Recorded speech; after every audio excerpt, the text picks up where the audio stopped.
Hi friends అందరికి. ఇగో జనవరి 1 ఈరోజు కదా, థమ్స్ అప్ తాగలేదు పొద్దు నుంచి. అస్సలు తాగకుండా ఉండం మేమైతే. థమ్స్ అప్ కోసం వస్తే స్ప్రైట్ దొరికింది మాకు. అరే ఈ మూత వస్తలేదురా, వస్తలే, గట్టిగా ఉంది కదా, ఉత్తినే తిరుగుతుందా. ఇగో స్ప్రైట్ దొరికింది మాకు, థమ్స్ అప్ కూడా దొరకలే. ఇది ఏడా అంటే ముష్పట్ల తోట, ఇది మా బర్రెలు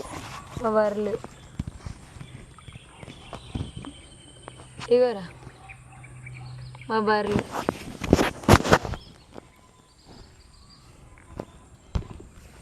ఇగో మేమైతే స్ప్రైట్ తాగుతున్నాం. మీకు స్ప్రైట్ ఇష్టమా, థమ్స్ అప్ ఇష్టమా, కామెంట్ పెట్టేది. ఇంటికాడ ఉన్న వాళ్ళు తాగిర్రు, మేమే తోటలోకి వచ్చి తాగుతున్నాం.